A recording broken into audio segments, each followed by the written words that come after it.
Bonjour les amis, aujourd'hui on va parler de médiumnité. La médiumnité, c'est la capacité, souvent innée ou développée, à entrer en contact avec les esprits. Les médiums peuvent recevoir des messages, des images, des sensations ou des voix. Il existe plusieurs formes de médiumnité. La médiumnité psychique, ça c'est la réception d'informations par la pensée ou l'intuition. Elle consiste à percevoir des messages ou des images sans utiliser d'outils matériels ou de moyens physiques. Elle repose sur la sensibilité et l'intuition du médium, qui capte des informations par la pensée, l'émotion ou la perception extrasensorielle. Les médiums psychiques peuvent recevoir des impressions sous différentes formes, comme par exemple la clairvoyance, voir des images, des scènes ou des symboles dans leur esprit. On trouve aussi la clairaudience, ça c'est entendre des voix, des sons ou des messages intérieurs.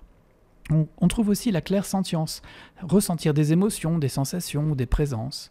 Une personne médium peut par exemple ressentir la présence d'un esprit proche, recevoir un message précis d'un défunt ou percevoir des informations sur une situation sans en avoir la connaissance au préalable. Ces perceptions, elles se produisent souvent de manière spontanée ou lors de séances de méditation ou de concentration. Certaines personnes croient que la médiumnité psychique peut être développée avec de la pratique, de la méditation ou en travaillant sur la sensibilité. Il est important de rester à l'écoute de ses ressentis, de se protéger énergétiquement et d'aborder cette pratique avec respect et discernement.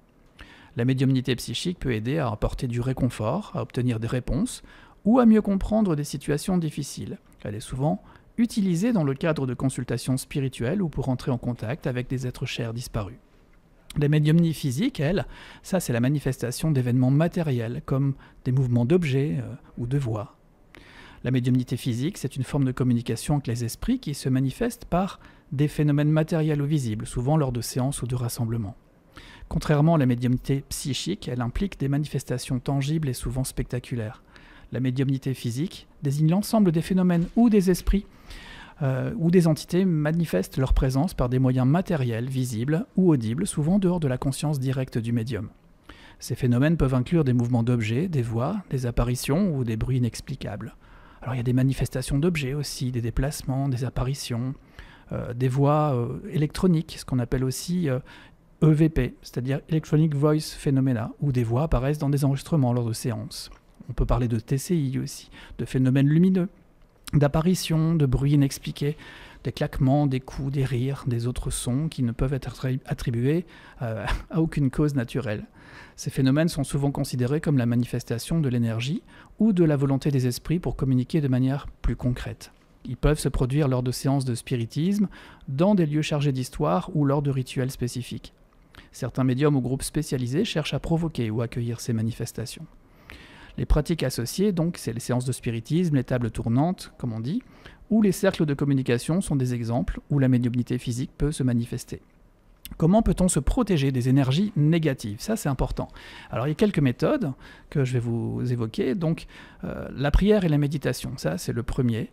Beaucoup de personnes trouvent que la prière ou la méditation peuvent renforcer leur esprit et leur aura en créant une barrière contre les énergies négatives. Deuxième chose, l'utilisation de symboles protecteurs, comme des amulettes, des talismans ou des symboles comme la croix, on va dire l'œil de Horus, il y en a beaucoup d'autres. Purification de l'espace, brûler de la sauge, du palo santo ou d'autres herbes purifiantes, ça permet de nettoyer l'environnement des énergies négatives. On va trouver aussi les cristaux, certains cristaux comme la tourmaline noire, l'œil céleste, l'améthyste, la sélénite, tout ça, ça a des propriétés vraiment protectrices. En plus, on a la visualisation, donc là, ce qu'il faut, c'est imaginer une lumière blanche ou dorée qui entoure votre corps pour renforcer votre protection mentale et spirituelle. Maintenir une attitude positive, ça c'est clair, la protection par des rituels ou des prières spécifiques, et surtout éviter la peur. La peur peut attirer ou renforcer la présence d'énergie négative. Restez calme, confiant, et c'est souvent la meilleure défense. N'oubliez pas que chaque personne peut avoir ses propres méthodes qui lui conviennent au mieux. Si vous ressentez une présence ou une influence négative persistante, eh bien consultez quelqu'un ou un guide spirituel de confiance. On va trouver aussi la communication par les rêves, la pratique de la voyance, de la divination, avec les cartes, les tarots, la boule de cristal, les runes, d'autres symboles. La communication par les objets, les signes, les objets trouvés de manière inattendue, comme des souvenirs, des bijoux, des phénomènes lumineux, on en a parlé dans une autre émission, comme des lumières qui clignotent, des halos, des sons, des bruits inexpliqués. Mais surtout la pratique de la méditation et de la concentration. En méditant ou en se concentrant profondément, il est possible d'ouvrir un espace intérieur pour recevoir des messages ou des impressions. La visualisation, la prière ou la prière de protection, ça renforce vraiment la communication. La synchronicité aussi et les signes de la vie quotidienne. Les esprits peuvent aussi communiquer par des coïncidences qui sont assez significatives, comme des rencontres, des événements. Voilà. En conclusion, qu'est-ce que je peux vous dire là-dessus? La communication avec les esprits, c'est une pratique ancienne. C'est pas d'aujourd'hui, c'est très varié. Ça repose autant sur la foi, sur l'intuition, que sur des techniques spécifiques. Il est essentiel d'aborder ces pratiques avec beaucoup de respect, de discernement et une intention bienveillante. Chacun peut trouver la méthode qui lui convient le mieux en restant à l'écoute de son cœur et surtout de ses ressentis.